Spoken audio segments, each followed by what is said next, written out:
तो क्या हाल है प्यारे विद्यार्थियों, आज मैं आपके लिए लेके आया हूँ समांतर रेखाएं और उसके गुण, parallel lines and their properties. इनके बारे में आज हम जो है सीखने वाले हैं। इसके बारे में समांतर रेखाएं देखो किसे कहा जाता है।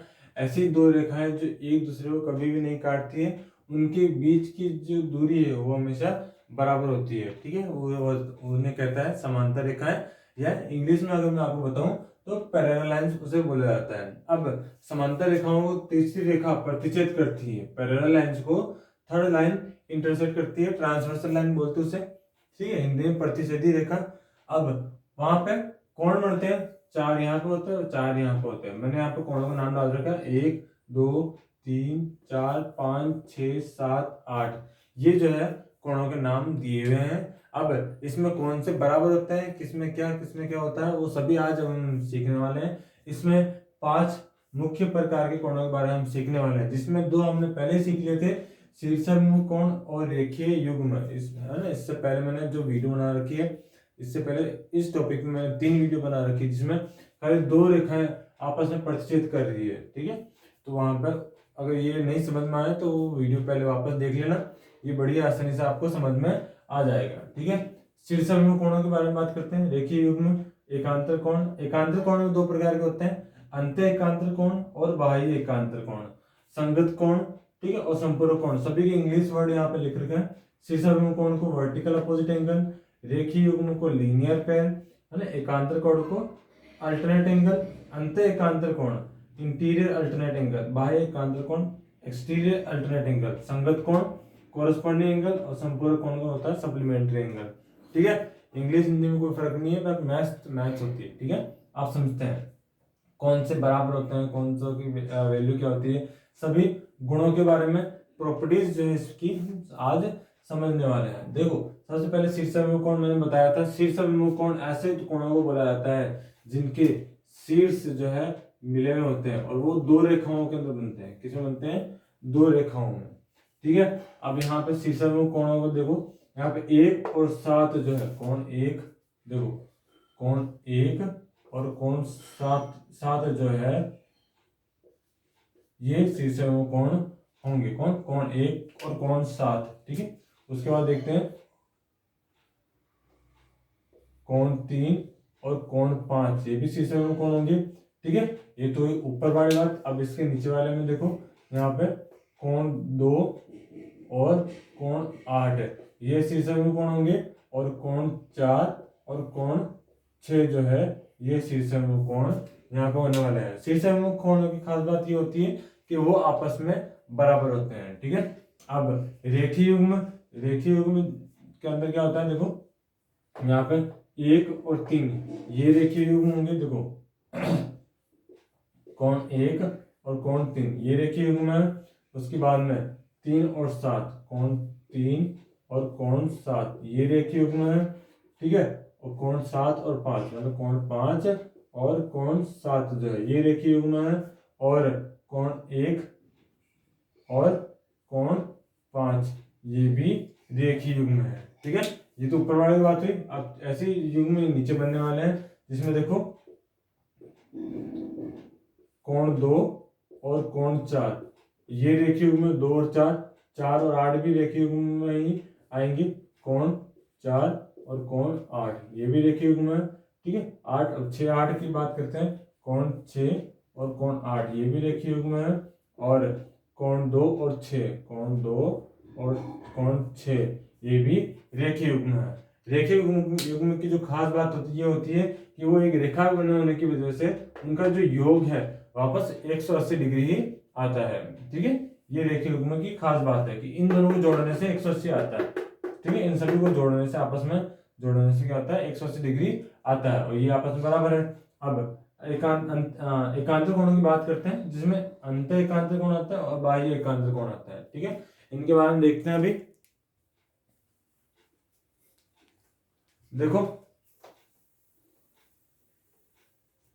पहले आप समझो कि एकांतर कोण किसे कहा जाता है। ठीक है, और अंत एकांतर कोण में क्या होता है, बाह्य एकांतर कोण में क्या होगा, जब देखो 2 पैरेलल लाइंस जो है ड्रॉ होगी, और तीसरी जो पैरेलल लाइन है उसे काटती है, मतलब तीसरी लाइन जो है उसे काटती है, तो वहां पे एक जेड शेप बनता है, ठीक है, जेड की आकृति बनती है, जेड आकृति बनती है, ठीक है। अब ये पैरेलल लाइन इसको ऐसे भी काट सकती है, ठीक है। तो दो टाइप के जेड बन रहे हैं, एक तो ये वाला और इसमें देखो एक जेड यहाँ पे ऐसा बनेगा।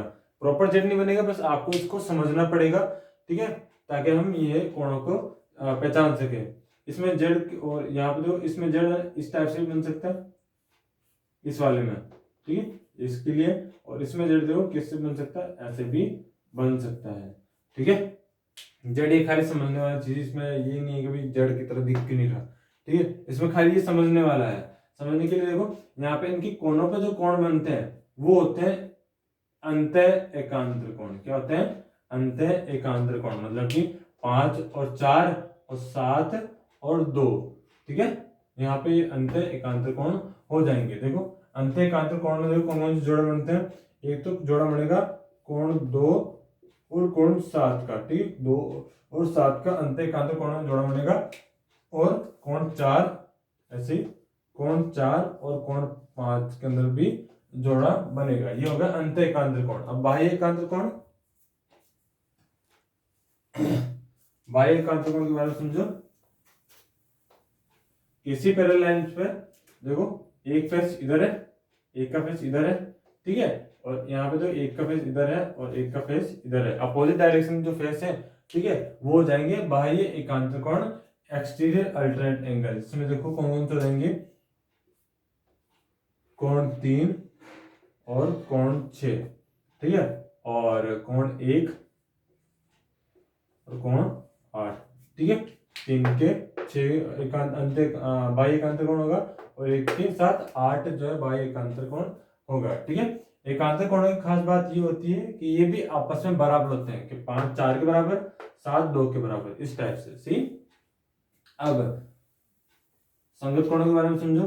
संगत कोण समांतर रेखाओं में वो कोण होते हैं जिनका चेहरा है ना, चेहरा बनता हो या कोण होता हो, कोण जो है सेम टू सेम बनते हो। जैसे कि यहाँ पे कोण 3 को देखो ऊपर वाला, और उसी के नीचे देखो कोण 4 सेम टू सेम बन रहे हैं, और उनका देखो फेस जो है सेम डायरेक्शन में, फेस भी क्या है, सेम डायरेक्शन में। ये कोण तभी बनेंगे जब दो समांतर रेखाओं को तीसरी रेखा प्रतिच्छेद करती है। कौन कौन से?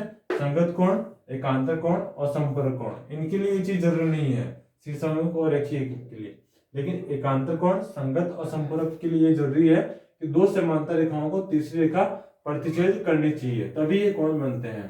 देखो संगत कोण में कौन कौन से हो जाएंगे, कोण 1 और कोण 2 ये संगत कोण होंगे, कोण 3 और कोण 4 ये संगत कोण होंगे, कोण 5 कोण 6 ये संगत कोण होंगे, और कोण 7 और कोण 8 ये भी संगत कोण होंगे। इंग्लिश में से कॉरेस्पॉन्डिंग एंगल भी कहा जाता है, ठीक है, संगत कोण। और संगत कोण की खास बात ये होती है कि वो भी आपस में बराबर होते हैं। लास्ट संपूरक कोण, जिसे इंग्लिश में सप्लीमेंट्री एंगल बोलते हैं, ये जो ट्रांसवर्सल लाइन है, प्रतिच्छेदी रेखा है, इसके समान दिशा पे जो बनने वाले कोण है, ये दोनों, या 3 और 8 की बात करूं, 5 और 2 या 1 और 6 की मैं बात करूं, तो ये होते हैं संपूरक कोण। संपूरक कोण किसे कहा जाता है? ऐसे दो कोण, ठीक है, ऐसे दो कोण जिनका योग 180 डिग्री आता हो, ठीक है, उन्हें एक दूसरे का संपूरक, और वो होता है संपूरक कोण कहलाता है। जिसमें अंदर की तरफ मैं बात करूं तो कोण 4 और कोण 7 होगा, और यहाँ पर कोण 2 कोण 5 होगा। बाहर वाले काम नहीं आते, अंदर वाले ज्यादातर जो है सवालों के अंदर काम आते हैं, ठीक है। ये सारे कोणों के बारे में आज हम सीख चुके हैं समांतर रेखाओं के अंदर, ठीक है। उम्मीद है आज की वीडियो आपको समझ में आई होगी। अगर आपको ये वीडियो समझ में आई, चैनल को सब्सक्राइब और वीडियो को लाइक कर दीजिएगा। ऐसे और ही वीडियो के लिए चैनल को सब्सक्राइब और नोटिफिकेशन बेल को ऑल पे सेट करना होगा आपको। और मैथ्स के कोई भी क्वेश्चन, 10th तक के लेवल का मैथ्स का कोई भी क्वेश्चन हो, अगर आपको समझ में नहीं आ रहा है तो कमेंट में आप कर सकते हो, उसके लिए मैं अगली वीडियो इस पर बना दूंगा। धन्यवाद।